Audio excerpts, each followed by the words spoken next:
여러분 안녕히 주무셨습니까? 우리가 잠든 사이 어떤 일이 있었을까요? 굿모닝 글로벌과 함께 챙겨보시죠. 자, 지난 밤 사이 미국 시장은 혼조세로 마감을 하긴 했는데요. 전체적으로 분위기를 보자면 사실 썩 좋지만은 않습니다. 다우지수가 올랐다고는 하지만 강보합권에 머무른 채 마감이 됐고요. 나스닥 지수는 거의 2% 넘는 낙폭을 기록한 채 마감이 됐습니다. 사실 이날 시장 환경은 특히 기술주들에게 그렇게 나쁜 시장 환경은 아니었어요. 왜냐하면 강달러도 다소 둔화되고 있고 10년물 국채 금리도 다소 완화되는 움직임을 계속 보이고 있기 때문인데요. 하지만 기술주들 가운데 특히 빅테크 기업에 속하는 알파벳과 마이크로소프트 이런 기업들이 어제 장 마감된 이후 실적을 발표하고 그리고 본장에서도 주가의 급락세가 나타나면서 기술주 중심의 나스닥 지수가 2% 넘게 급락을 했습니다.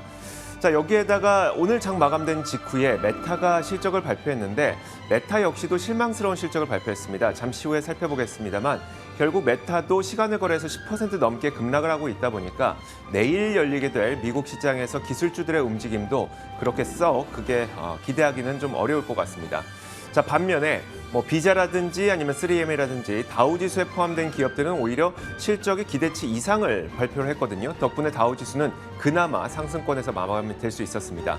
자, 그렇다면 어떤 내용들이 있었는지 지난밤 사이의 일을 조금 더 자세하게 살펴보겠습니다. 마감 시황은 최서영 캐스터가 정리해드리겠습니다. 현지 시간 10월 26일 수요일장 마감 상황 전해드리겠습니다. 구글과 마이크로소프트가 어제 장마감 후 실망스러운 실적을 발표했죠. 본장에서도 이 흐름이 이어지면서 혼조 마감했습니다. 나스닥이 2% 넘게 하락했는데요. 시장에 대한 이슈들 자세하게 짚어보겠습니다. 최근 들어서 주택가격이 하락세로 돌아선 가운데 주택담보대출 금리는 가파른 상승세를 이어가고 있습니다. 주택담보대출 모기지 평균 금리가 7.16%까지 상승했는데요. 이는 2001년 이후 가장 높은 수준으로 20년 만에 7%를 돌파한 겁니다. 연준이 공격적으로 기준금리 인상으로 인해서 모기지 금리가 올해 초 대비해서 2배 이상 급등한 것입니다. 그래서일까요? 미국의 신규 주택 판매는 급감했습니다. 9월 신규 주택 판매가 10.9% 감소한 건데요. 8월에 24.7% 증가한 것과 비교하면 그 감소세가 뚜렷합니다. 인텔의 자율주행 자회사죠. 모빌아이가 26일 첫 거래에서 장중에 40% 넘게 폭등했습니다. 모빌아이는 전날 밤 공모가를 주당 21달러로 책정하면서 IPO에 나섰는데요. 모빌아이의 IPO 기준 기업 가치는 약 170억 달러 수준으로 주가 폭등으로 시가총액이 220억 달러를 넘어섰습니다. 올해 초까지만 해도 모기업인 인텔은 모빌아이가 500억 달러에 달할 것으로 전망했었는데 주식시장 폭락세로 평가액이 급격하게 줄어들었었는데요. 그럼에도 올해 상장된 종목 가운데에서는 가장 규모가 큽니다. 올해 IPO 자체가 급격히 위축됐었는데 예상을 깨고 성공적으로 뉴욕 증시에 입성하게 된 거죠. 다만 전문가들은 모빌아이 상장이 성공적이었음에도 불구하고 이를 계기로 IPO 시장이 되살아날 것으로 기대하기는 어려울 것이라고 전망하고 있습니다. 이번에 섹터 종목별 흐름 확인해 보겠습니다. 에너지와 헬스케어 섹터 등이 강세를 보였던 반면 커뮤니케이션 그리고 기술 섹터는 큰 폭으로 하락했습니다. 전날 알파벳과 마이크로소프트가 실망스러운 실적 발표로 각각 9% 그리고 7.7%씩 하락하자 기술주들이 약세를 보인 건데요. 바이오젠은 골드만삭스가 투자 의견을 상향 조정하자 2.5% 올랐습니다. 골드만삭스는 알츠하이머 치료제에 대한 새로운 긍정적인 데이터가 바이오젠을 끌어올릴 가능성이 있다고 말했는데요. 화요일 종가보다 35% 상승 여력이 있다면서 목표 주가 역시 상향 조정했습니다. 다음은 종목별로도 자세히 확인해 보겠습니다. 보잉은 8.69% 하락했습니다. 대규모 분기 손실이 났기 때문인데요. 잉여 현금 흐름은 예상치를 웃돌았습니다. 보잉은 군수 부문에서의 적자를 발표했는데요. 제조 단가 상승으로 이익률이 추락했기 때문인 것으로 분석됩니다. 텍사스 인스트루먼트는 2.65% 하락했습니다. 분기 순이익과 매출은 예상치를 웃돌았지만 4분기 가이던스가 시장의 예상치를 밑돌았기 때문인데요. 4분기 주당 순이익이 예상치인 주당 2.23달러를 밑도는 1.83달러에서 2.1달러로 예상되고 또 매출 역시 예상치인 49억 4천만 달러를 밑도는 44억에서 48억 달러로 예상했습니다. 알파벳은 전날 장마감 후에 실적을 발표했었는데요. 예상치를 밑도는 순이익과 매출을 발표하면서 수요일장에서 9% 넘게 급락했습니다. 특히 유튜브 광고 매출이 전년 대비 2% 감소해서 시장 예상치를 밑돌면서 광고에 의존하고 있는 다른 기술 기업들에 대한 우려 역시 키웠습니다. 파이퍼 샌들러는 알파벳이 장기적인 성장 동력을 확보할 수 있다고 보고 있으나 실적 실망이 단기적인 주가 충격으로 나타날 것이라고 언급했습니다. 마이크로소프트도 전날 장마감 후에 실적을 발표했던 기업입니다. 역시나 수요일장에서 7.7%가량 하락했는데요.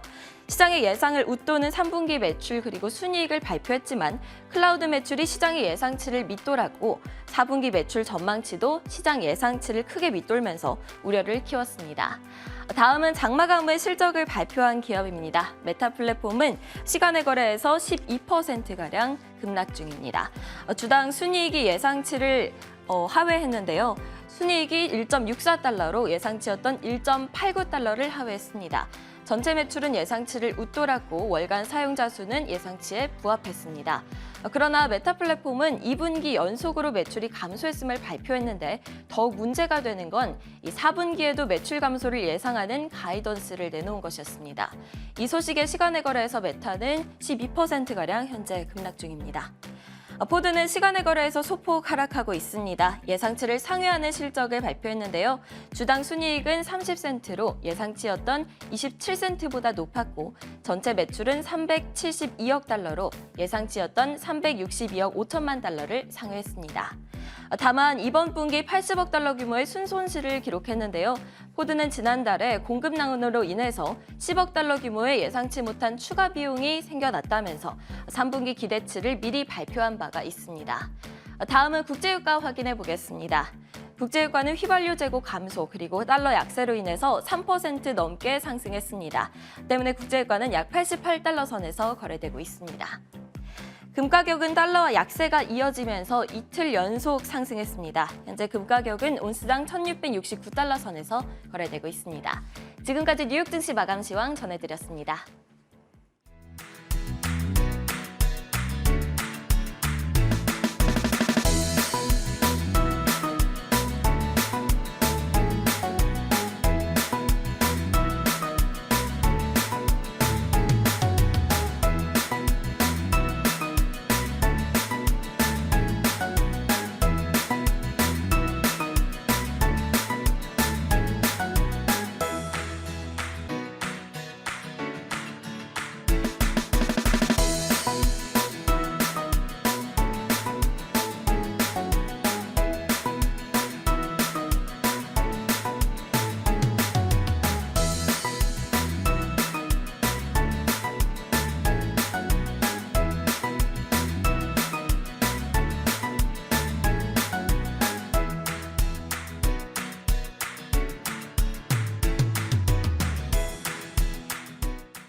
자, 지난 밤 사이 미국 시장에서 가장 주목받았던 이슈들 살펴보겠습니다. 애프터마켓 시간이고요. 오늘도 김태수 미국 세무사 화상 연결돼 있습니다. 안녕하세요. 네, 안녕하세요. 자, 과연 오늘은 어떤 일들이 있었을지 하나씩 키워드 열어보면서 이야기 진행해 보겠습니다. 첫 번째 키워드는 바로 이겁니다. 모기지 대출 급락인데요. 어떤 내용일까요? 네, 지금 모기지 은행가 협회에서 발표한 자료가 나왔죠. 지난주에 모기지 수요가 21년 만에 이제 굉장히 떨어지는 1년 전에 절반으로 떨어지는 이런 수준까지 나왔던 얘기입니다. 전반적으로 모기지 수요가 1997년 이후에 최저 수준으로 떨어졌다는 얘기인데, 주택 구입을 위해서 이제 보통 30년짜리 이제 주택담보대출을 신청을 하게 되죠. 근데 이게, 전초보다 2%나 감소를 했고, 그리고 2021년도에, 다른, 기간 동안 봤을 때도 42%나 낮아졌다라는 결과입니다. 그래서 이자가 지금 굉장히 비싸게 7%대의 모기지 이자로 올라가 있기 때문에 주택시장에 이제 쉽게 접근하기가 굉장히 어려운 그런 상황이고, 구매자들이 그런 부분에 있어가지고 자꾸 이제 주택 구입을 지연하는 그런 모습들이 늘어나고 있습니다. 지금 폴트그룹에서는 지금 금리가 집값에 굉장히 부담을 주고 있는데 가격이 그런데 이제 잘 떨어지지 않고 크게 떨어지질 않죠. 좀 상승 속도가 둔화되고는 있지만 크게 떨어지지 않고 있어요. 그러다 보니까 이제 주택 그 매물만 자꾸 늘어나는 그런 상황이고, 그리고 지금 현재 나오는 매물 내놓는 거를 이제 취소하는, 구매를 취소하거나 매물 자체를 취소하는 이런 취소율이 24%로 급증하면서 전반적으로 시장이 좀 둔화되고 있는, 침체되고 있는 그런 모습을 보이고 있습니다. 알겠습니다. 자, 그렇다면 모기지 이자율이 이렇게 높아지게 된다는 것은 주식 시장에는 어떤 영향을 미치게 될까요? 네, 지금 구매자들이 섣불리 나서지 못하는 이런 상황들이 계속 진행이 되고 있고, 구매자들이 주택을 사는 데 있어서 경쟁이 굉장히 떨어지는 모습을 보이고 있죠. 그렇기 때문에 주택 사는데 좀 여유가 있고요. 지금 제가 이제 차트 하나 가지고 왔는데, 차트 보면은 이제 주택을 구매하는 그 기간에 대한 얘기입니다. 주택을 찾을 때 얼마만큼의 기간이 걸려야지 주택을 찾을 수 있느냐 이런 건데, 지금 이제 지난 6월 달에 5%까지 떨어졌어요. 이게 이제 2019년도에 비하면은, 팬데믹 이전에 비하면은 절반 수준인데, 근데 이게 지금 보면은 7월 달부터 다시 올라가고 있는 그런 추세들도 또 나오고 있습니다. 그래서 이 매물이나 이런 것들에 대한 부담도 상당히 크기 때문에 시장에서는 예전에 어떤 경제 상황이나 이런 것들이 좋았을 때보다는 지금 주택이 제대로 팔리지 않고 있는 이런 모습들도 보이고 있고요. 그리고 이제 주택이라는 게 중요한 게 뭐냐면은 자산에 대한 부분이기 때문에 이 자산의 현금화가 지연된다, 이런 형태로 나가게 되면 결국은 미국인들이 소비를 미룰 수 있는 근거가 될 수밖에 없다, 이렇게 평가가 되고 있습니다. 그래서 4분기 소비 시즌을 앞두고 부동산 시장이 지금 유동성에 대한 문제가 불거지고 있기 때문에 이런 상황이 지속이 된다라면은 내년 1분기에 경기 침체가 올 것이다라는 그런 분석에 더 힘이 실리게 되고, 그렇게 되면은 소비에 대한 그런 축소, 소비 위축이 더 확산될 수도 있습니다. 알겠습니다. 소비와 투자가 위축될 수 있는 미국의 모기지 금리 현재 상황까지 살펴봤습니다. 이어서 다음 키워드 열어보겠습니다. 자, 다음 키워드는 바로 이겁니다. QQQ 어쩌나라고 하는 건데, 우리나라 투자자분들 가운데서도 미국 주식에 투자하는 그 순위를 살펴보면 꼭 10손가락 안에 드는 것들이 QQQ, 그러니까 즉 나스닥 100 지수를 추종하는 ETF들이 꼭 들어갑니다. 뭐 QQQ도 있을 것이고요. 3배짜리 레버리지 TQQQ, 뭐 하락으로 베팅하는 SQQQ. 자, 그런데 구글과, 그러니까 알파벳과 마이크로소프트, 그리고 오늘 메타까지 실적을 줄줄이 발표한 이후에 주가가 하락하면서 이 QQQ와 관련된 ETF에 투자하고 계시는 투자자분들을 좀 곤혹스럽게 만들고 있는데요. 일단 조금 전에 발표됐던 메타의 이 실적부터 한번 확인해 보도록 하겠습니다. 일단 실적 발표 이후 10% 넘게 시간을 걸어서 주가는 하락하고 있는 상태인데요. 자, 일단 EPS 못 맞췄습니다. 1.64달러를 기록했는데 시장 예상치가 1.89달러였기 때문에 상당히 못 맞추는 그런 모습을 보여줬고요. 다행히 매출은 예상치보다 약간은 상회했습니다만 사실 이것보다는 더 중요한 게 바로 그럼 4분기는 어떠냐, 3분기까지는 이렇다 치고 4분기는 어떠냐인데 4분기도 사실 기대하기 좀 어려울 거란 전망이 나오고 있습니다.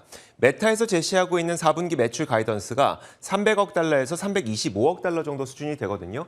시장 예상치가 322억 달러였기 때문에 사실 그렇게 크게 기대하기는 좀 어려운 그런 가이던스를 내놓은 겁니다. 자, 그러다 보니까 시간외 거래에서 12%가량 주가는 하락하고 있는 상태인데요. 자, 안 그래도 이제 온라인 광고 시장이 안 좋은데 메타는 또 메타버스와 관련된 기술 개발을 위해서 1년에 막 수십억 달러씩 쏟아붓고 있죠. 그러다 보니까 이익이 굉장히 크게 늘어나지 못하는 그런 모습을 보이고 있어서 참 어려운 상황을 이어가고 있는 상태입니다. 자, 여기에다가 뭐 알파벳 어제 실적 발표됐던 거라든지 마이크로소프트 실적 발표 이후에 주가가 하락하는 모습이라든지 여기에다 메타까지 가세를 하고 나니까 사실 지금 이게 QQQ와 관련해서 위로 보기는 참 어려운 상황이거든요. 팡 주식들, 흔히 이제 우리가 빅테크라고 말하는 팡 주식들이 S&P 500 지수에서 차지하는 비중이 23%가 넘습니다. 그렇다면 빅테크의 반등 없이 QQQ 관련 ETF, 특히 상방으로 투자하는 ETF들이 상승할 가능성은 상당히 높지 않기 때문에 물론 내일 아침에 발표될 애플, 아마존 실적을 기다려봐야 되겠습니다만 사실 지금 상황에서는 QQQ 관련 투자자들이 상당히 곤혹스럽습니다. 자, 이 투자자들 좀 어떻게 해야 될까요, 세무사님? 네, 이 QQQ 관련해가지고는 참 이제 관심이 많은데, 먼저 정확하게 상품에 대해서 정확히 알고 들어가는 게 중요합니다. QQQ는 나스닥 100 지수로 구성되어 있어요. 대형주예요. 이거는 처음부터 장기 투자 상품으로 만들어진 겁니다. 바로 인덱스라는 거예요.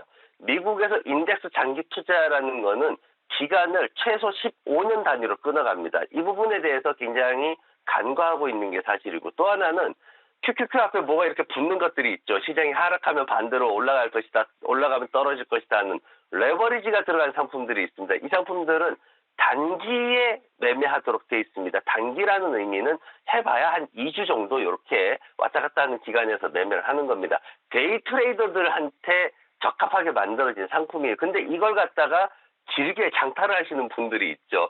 근데 또 하나 중요한 건 뭐냐면은 이 두 가지 상품을 매매를 하는데 어중간하게 6개월, 3개월, 1년 이런 기간으로 투자를 하고 있기 때문에 손실이 누적되는 경우가 많습니다. 제가 표를 하나 가져왔는데, 두 개를 가져왔는데, 첫 번째 표는 5년짜리 차트입니다. 이 QQQ 제 상품하고 다우지수하고 S&P 500하고 어떻게 움직였냐 봤더니 캔들이 QQQ입니다. 캔들이 훨씬 높은 수익률을 가지고 있어요. 자, 두 번째 차트를 제가 또 가져왔는데 뭐냐면은 단기입니다. 단기 14일부터 해가지고 지금까지 단기간에 어떻게 움직였냐를 봤습니다. 그걸 SPY 아시죠? S&P 500에 나스닥에 QQQ가 있으면 S&P 500에 SPY가 있습니다. 그래서 SPY하고 어떻게 움직이는가를 비교를 해봤는데 SPY하고 거의 비슷하게 같이 이렇게 움직이고 있어요. 별 차이가 없습니다. 그렇기 때문에 지금 봤을 때 이 차트로만 놓고 본다라면은 QQQ에 투자하고 있는 분들이 뭔가 상대적인 어떤 그 결핍, 상대적인 어떤 손실에 대한 그런 불안감, 이런 것들을 가질 이유가 전혀 없는 상황이에요. 다만 이거를 앞서 말씀드렸듯이 단순하게 이제 뭐 같이 움직인다, 뭐 반대로 움직인다, 이런 식으로 얘기를 하기 때문에, 접근하기 때문에 문제가 되는 거고, 이런 ETF, 레버리지 들어간 ETF의 가격 결정에 대해서 두 가지를 알고 계셔야 됩니다. 하나는 뭐냐면, 첫 번째는 ETF 가격은 옵션 가격 결정 모형을 따라갑니다. 그건 뭐냐면은 시간 가치라든가 이런 것들을 충분히 접근을 시켜야 되는데, 거기에 적용을 시켜야 되는데, 그걸 전혀 적용 안 시키고 지수 움직임만 본다는 거죠. 그러면 반드시 에러가 생깁니다. 그리고 또 하나 뭐냐면은, 제가 과거에 이제 지난 여름에 이제 방송할 때 뭐라고 말씀드렸냐면은 빅스라는 상품을 말씀드리고 있어요. 대표적인 레버리지 상품이죠. 이 빅스의 가격이 금리 인상기에는 절대 100%안 납니다라고 말씀을 드렸어요. 실제로 그렇게 되고 있고 $35 절대 안 넘어갑니다. 왜 그러냐면은 이런 레버리지 상품들은 독특한 가격 흐름이 있어요. 그 패턴이 있습니다. 그럼에도 불구하고 QQQ라든가 이런 관련된 상품들에 대해서 그런 두 가지 특성을 전혀 고려하지 않은 채 무작정 단순하게 접근을 해버리면은 반드시 손실이 날 수밖에 없어요. 우리나라의 기관들도 몇백억씩 날리는 게 비일비재합니다. 그렇기 때문에 개인 투자자분들이 이런 레버리지 종목들 들어가실 때는 충분하게 지식을 가지고 경험을 가지고 접근을 하셔야지만 살아남을 수가 있습니다. 알겠습니다. 자, 이어서 세 번째 키워드 열어보겠습니다. 세 번째 키워드는 바로 이겁니다. 자, 미국 비축류 바닥. 자, 안 그래도 비축류 방출을 통해서 미국 내의 휘발유 가격을 좀 안정시키려는 시도 때문에 비축류가 꽤 빠르게 줄어들고 있다는 소식을 저도 들었었거든요. 어떤 내용일까요?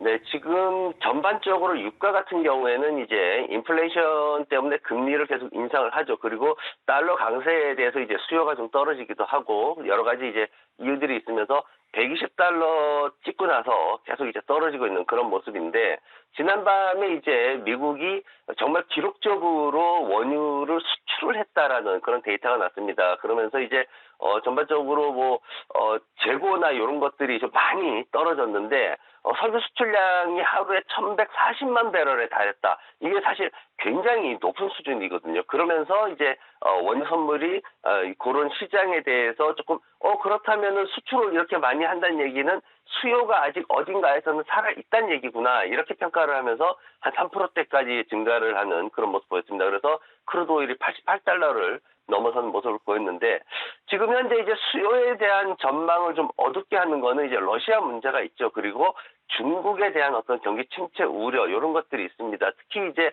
블룸버그에서 지난밤에 얘기한 거는 중국 경제가 둔화되면서 이제 수요 부진 우려가 10월 달에 더 확대되고 있다, 이렇게 지금 평가를 했기 때문에 더 부정적인 측면들이 나오고 있는데, 그럼에도 불구하고 지금 트레이더들 같은 경우에는 이제 미국이 비축량을 보충을 또 해야 되니까, 지금 미국 같은 경우에는 그동안 계속해서 지금 비축률을 6개월 동안 하루에 일정 물량을 계속 내보냈죠. 그러면서 지난 한 열흘 전이죠. 바이든 대통령이 지금 1,500만 배럴을 올해 안에 추가로 더 내보내겠다. 이렇게 또 주장을 했기 때문에 이런 것들로 인해 가지고 그러면 비축량이 지금 뭐 40년 만에 최저 수준으로 떨어졌는데 더 구매를 하겠구나. 이렇게 지금 평가하면서 수요에 대한 부분이 좀 살아날 것을 기대하면서 지금 트레이더들이 좀 긍정적으로 그렇게 해석을 하고 있습니다.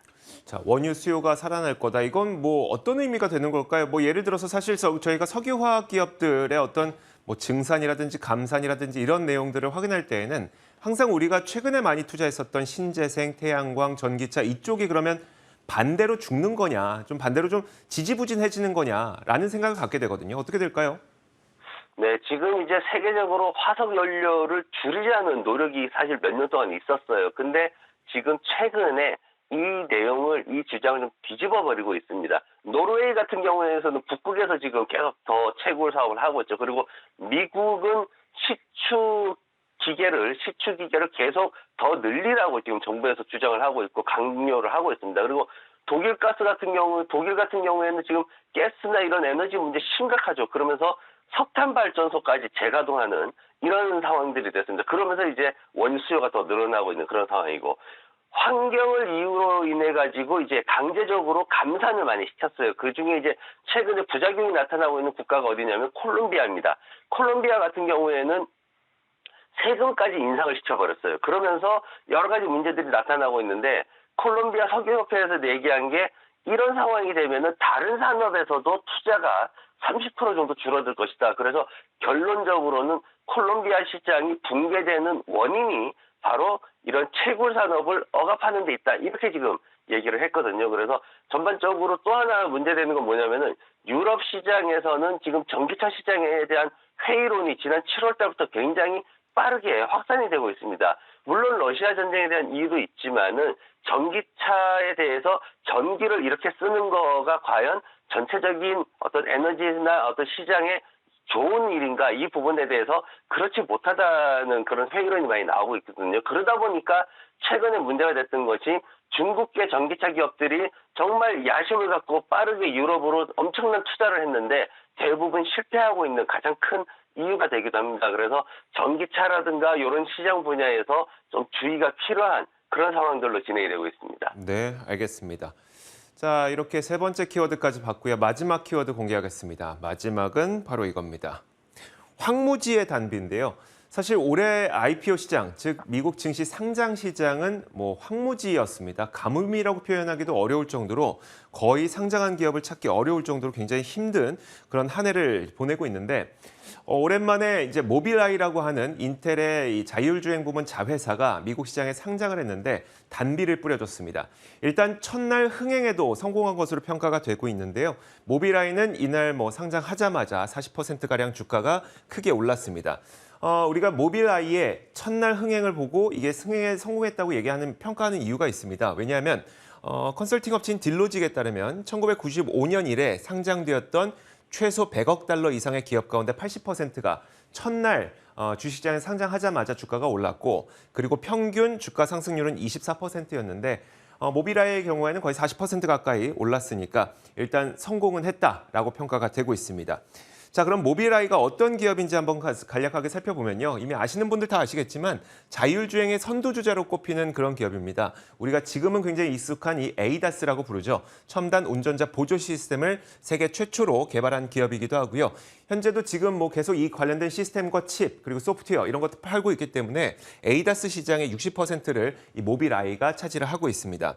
과거에요. 이게 옛날 이야기긴 한데 과거에 테슬라도 자신들의 오토파일럿을 처음 개발할 때에는 모빌아이가 자율주행 칩으로 만들었던 그 반도체가 있습니다. IQ라고 하는 반도체인데 이 반도체를 사용하기도 했습니다. 물론 지금은 2016년부터 모빌아이와 테슬라가 갈라지면서 지금은 테슬라가 자신들만의 칩을 통해서 FSD를 개발하고 있는 상태고요. 자, 그리고 현재 상황을 보더라도 모빌아이의 경우에는 ADAS 시스템에 필요한 반도체 칩과 그리고 소프트웨어, 여기에 필요한 카메라 이런 것들을 개발해서 자동차 업체들에게 납품을 하고 있고, 현재 납품하고 있는 업체들은 아우디, BMW, GM, 지리 자동차 이런 기업들에 납품을 하고 있습니다. 그리고 최근에는 중국 전기차 업체인 니오와 자율주행 로봇 택시를 개발을 하고 있는 상태이기 때문에 모빌아이는 실제로 막 여러 가지 업무를 많이 하고 있고 납품도 많이 하고 있는 기업이긴 한데요. 2017년에 인텔이 인수했다가 이제 새롭게 다시 시장에 내놓게 된 겁니다. 자, 과연 흥행 첫날에 성공했던 이 모빌아이, 우리 투자자분들이 관심을 가져도 되는 기업일까요? 어떨까요? 네, 모빌아이 보면서 이제 여러분들이 다들 생각하실 기업이 뭐냐면 리비안입니다. 리비안이 지난해 엄청나게 인기몰이를 했죠. 근데 리비안이 첫날에 얼마까지 올랐나를 보면은 기준가에서 한 50% 정도 상승을 했습니다. 그러면 모빌아이 같은 경우에는 지금 한 32달러까지는 그래도 나와줬어야지 뭔가 심리적으로 뭔가 대단하다 이런 얘기를 할 텐데 지금 보면은 30달러에서 막혀버리는 그런 모습을 보였어요. 그러면서 지금 모빌아이에 대해서 뭔가 기대치에는 조금 못 미치는 듯한 그런 이제 트레이더들은 그렇게 좀 평가를 하고 있습니다. 지금 모빌아이가 뭐 시장에 대해서 자율주행이라든가 이런 것들이 앞으로 커지니까 이제 이런 시장에 대해서 엄청나게 관심이 많은데 근데 장이 마감되는 이런 상황들로 진행되면서 조금 우려하는 얘기들이 나왔습니다. 먼저 첫 번째는 뭐냐면은 모빌아이 뉴스 보시면은 거기에 항상 인텔이라는 단어가 따라 들어갑니다. 인텔 리스크가 있어요. 뭐냐면은 모빌아이는 성장률이 좋은데 인텔은 지금 굉장히 안 좋죠. 다들 알고 있습니다. 매출이 굉장히 떨어지고 있고 또 경쟁에서도 뒤처지고 있고 또 하나는 비용 부담 여전히 큽니다. 전기차 업체들의 고질적인 문제죠. 지금 6개월 동안 1분기, 2분기에서 6,700만 달러 손실 모빌아이가 기록을 했어요. 그러면 이 손실이 과연 돌아설 수 있느냐라는 부분에 대해서도 또 역시나 문제가 되고 또 하나 마지막으로 경쟁에 대한 부분이 있습니다. 지금 자율주행 기술 모빌아이만 하는 거 아니에요. 엄청나게 많은 회사들이 있습니다. 테슬라, 애플만 있는 게 아니라 또 중소형 기업들도 엄청 많아요. 거기에다 칩, 인텔에서 이제 자동차 칩이나 이런 것들 통해 가지고 모빌아이 매출 더 끌어올려서 패키지로 가겠다. 이런 전략인데 칩 분야에서 인텔이 AMD라든가 엄브렐라, 엔비디아에 다 밀리고 있어요. 그러다 보니까 경쟁에서도 앞으로 힘들 것이다. 이런 얘기가 나오고 있습니다. 그래서 모빌아이에 대한 투자, 물론 리비안처럼 한 일주일 정도 추가 상승을 단기적으로 할 수도 있지만은 그 이후에 급락하는 모습 나왔습니다. 그렇다면 모빌아이에 대한 투자도 후발주자로 따라 나서는 것은 사실 어려움이 있을 것이다라는 게 전반적인 의견이니까 그런 부분 좀 참고하시면 좋을 것 같습니다. 네, 알겠습니다. 자, 이렇게 지난 밤 사이에 뜨거웠던 이슈들 어떤 게 있었는지 키워드와 함께 살펴봤습니다. 애프터마켓 시간이었고요. 김태수 미국 세무사와 함께했습니다. 고맙습니다. 네, 고맙습니다.